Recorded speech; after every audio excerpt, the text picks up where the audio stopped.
Next Wednesday, when we talk about films that make us feel old because how long ago they actually came out, we look at the films that opened 10 years ago this week and the films that opened 20 years ago this week, and some amazing films on this week's list. First, let's start with the films celebrating their 10-year anniversary. We've got the Rachel McAdams, Cillian Murphy film Red Eye. We got the film that never should have been made, Supercross. And we got the film that nobody ever saw, Valiant, and to me, my favorite comedy of all time. Wow. My number one all-time favorite comedy. Sometimes it drops down to number 2 for Noises Off, but generally speaking, my favorite comedy of all time, I still think the best comedy ever made, is 40-Year-Old Virgin. Schnepp, let's start with you. What stands out to you on this list of films turning 10? And can you believe these films are 10 years old now? Some of them I can. Yeah, like we were talking earlier, making fun of Valiant. That's a movie that I actively avoided. I remember when it came out and I didn't want to see it. Still don't. Your line in our pre-production meeting is, I remember not watching that. Yeah. But yeah, 40-Year-Old Virgin is the movie that put Judd Apatow on the movie map. And it's an incredibly funny film. I remember seeing Red Eye. It's an okay thriller. Yeah, it's a decent film. I liked Red Eye. And, but yeah, 40-Year-Old Virgin is the big standout for me. Oh yeah, 40-Year-Old Virgin for me. 40-Year-Old Virgin, because not only was it the one that put Judd Apatow on the map, you know, Steve Carell, he got his break with The Daily Show. He got his face recognizable from that incredible small role he did on Bruce Almighty.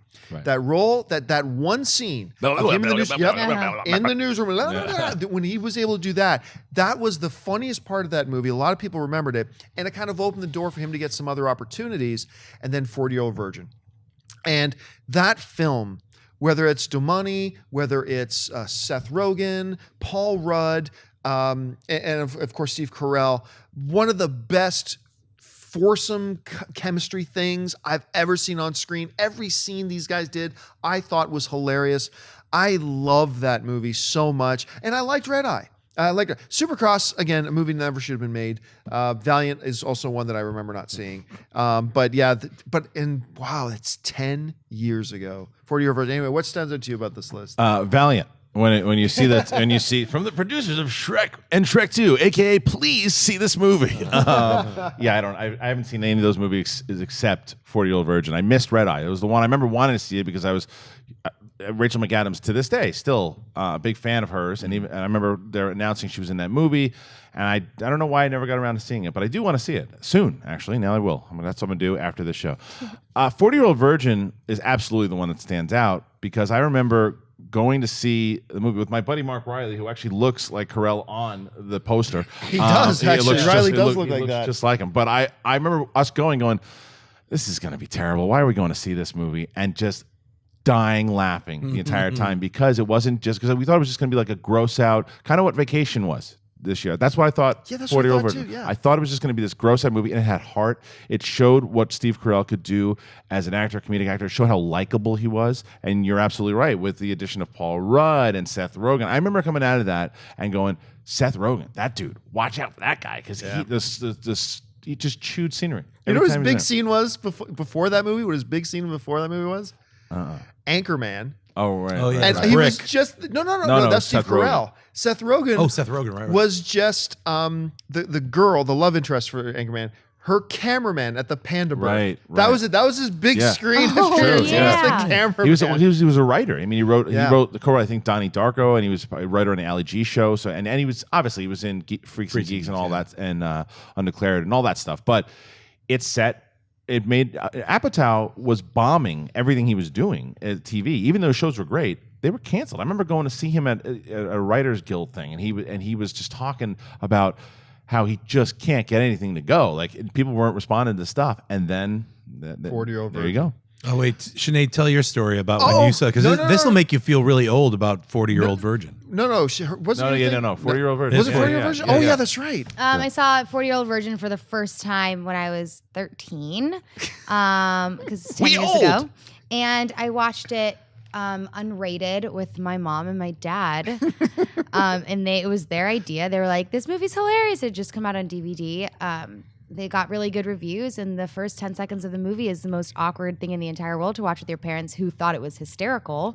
But yeah, I think that just shows, if we all can remember the first time we watched that movie, that it's a really damn good movie. No, Andy, I don't want your giant box of porn. Love that one. Although coming out of that conversation, the funniest line I heard, do you mind if I tell people the line you said? Oh, no, not at all. The funniest line pre-production today, I thought I was going to die.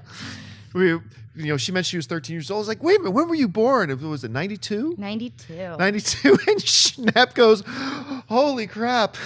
I was already on drugs by the time you were born. I've done drugs already older than you. Yeah. Before I was doing drugs before you even existed. There you go. That's the way he said it. That's That was the the line. line. All right, let's look now at the films that turned 20 years old this week. And a couple of these shocked me. Number one, Mortal Kombat. Somewhere, Mark Ellis is raising his fist in the air. Mortal Kombat turns 20 years old this week. The Usual Suspects.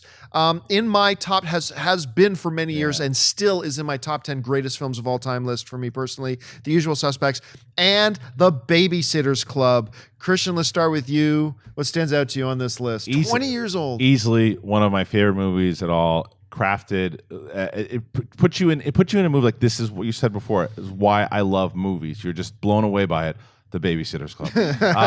No, I mean Usual Suspects, man. I mean Chris McQuarrie writing one of the best scripts of all time. Bryan Singer talking about somebody getting put on the map, and then Kaiser Soze.